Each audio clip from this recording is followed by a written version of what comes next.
আসসালামু আলাইকুম ভিউয়ার্স, সবাইকে স্বাগতম জানিয়ে শুরু করছি আমরা আমাদের আজকের ভিডিও। তো আজকের ভিডিওতে আমরা কথা বলবো ই-সিম নিয়ে। ই-সিমটা আসলে কি? প্রচুর পরিমাণে মাতামাতি চলছে ই-সিম নিয়ে।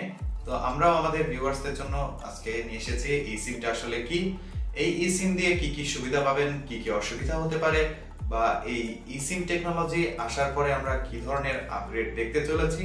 আজকের ভিডিওতে সেই সম্পূর্ণ বিষয় নিয়ে আলোচনা করব এবং ভিডিও শেষে কোন কোন ডিভাইস এই সিম সাপোর্ট করবে সেগুলো বলবো। অর্থাৎ আপনি জানতে পারবেন যে আপনার ফোনে এই সিম সাপোর্ট করবে কিনা।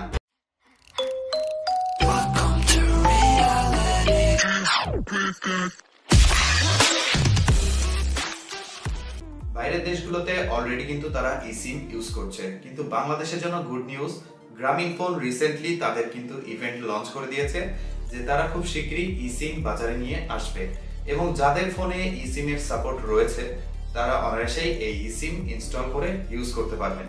তো প্রথমেই যে প্রশ্নটি মনে আসে যে আসলে ই সিমটি কি।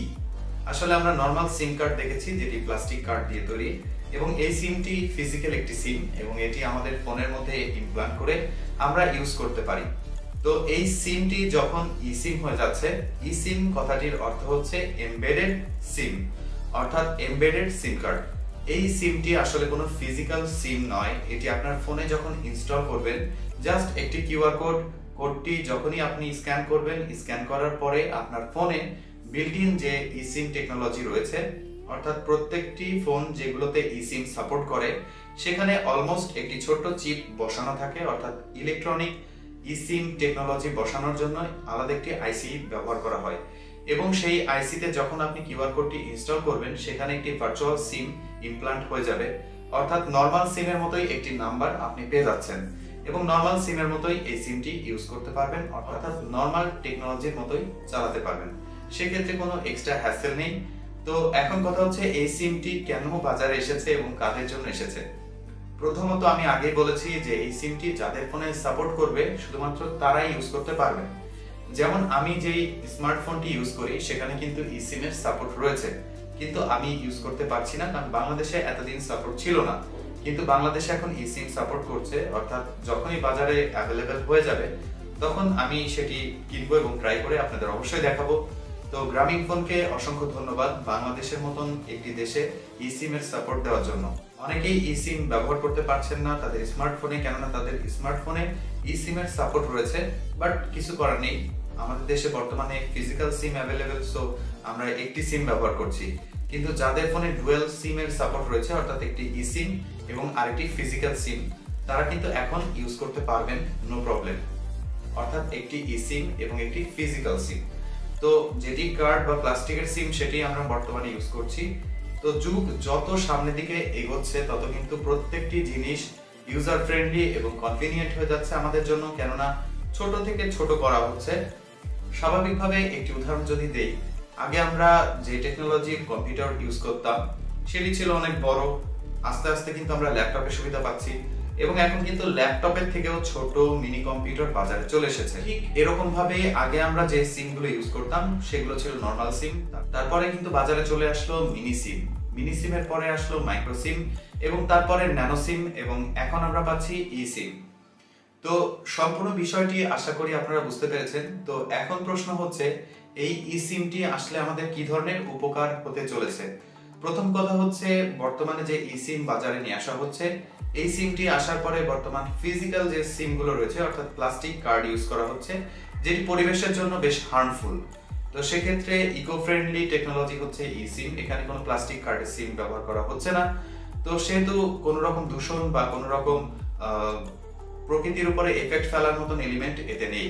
তো সেক্ষেত্রে আমরা একদিক থেকে একটু সেভ হচ্ছি, যদিও সিম কার্ড খুব ছোট্ট জিনিস, তারপরেও কিন্তু এটি এনভায়রনমেন্টালে একটি ব্যাপক প্রভাব ফেলে। তো সেক্ষেত্রে আমরা যদি পরিবেশের কথাও চিন্তা করি তাহলে ই সিম আমাদের জন্য বেশ উপকারী হচ্ছে।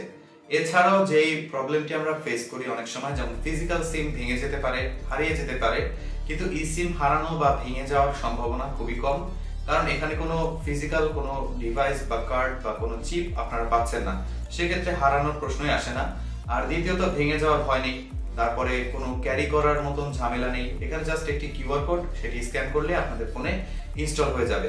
সহজ ভাষায় যদি আমি বোঝাতে চাই, যেমন আমরা ভার্চুয়াল যে আইডি গুলো ইউজ করি, যেমন ফেসবুক আইডি, অনেকে মেইল আইডি ইউজ করেন, সেরকমই যে এই আইডি গুলো আমাদের ফোনে লগ ইন করি, তারপর দেন আমরা ইউজ করি। eSIM-টিও ঠিক সেরকমই একটি টেকনোলজি, আমরা জাস্ট ফোনে ইনস্টল করব এবং সেটি ইউজ করতে পারবো, এবং আশা করি এই ইউজার ইন্টারফেসটি খুব ইজি হবে, আপনারা খুব সহজেই ইনস্টল করতে পারবেন। তো এরপরের প্রশ্ন আসে, এটির ক্ষতিকারক দিক কোনগুলো? এটির আসলে ক্ষতিকারক সেরকম কোনো দিক আমি খুঁজে পাইনি, বাট হ্যাঁ একটি কথা, সেটি হচ্ছে সবার ফোনে কিন্তু eSIM সাপোর্ট করবে না। তো যাদের ফোনে eSIM সাপোর্ট করবে না তারা ইউজ করতে পারবেন না, বাট মন খারাপ করার কিছু নেই। আশা করি ফিউচারিস্টিক একটি টেকনোলজি এটা।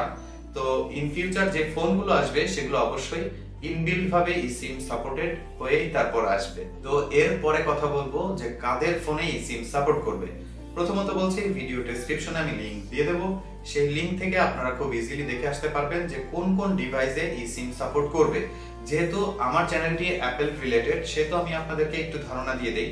যেমন আইফোন 12, আইফোন 13 সিরিজ গুলো তারা eSIM সাপোর্টেড, অর্থাৎ আপনারা অলরেডি যদি একটি সিম ইউজ করে থাকেন, eSIM টেকনোলজি বাংলাদেশে লঞ্চ হওয়ার পরে মোটামুটি এই ভিডিওটি বানানোর 1 থেকে 2 সপ্তাহের মধ্যে আশা করি বাজারে চলে আসবে।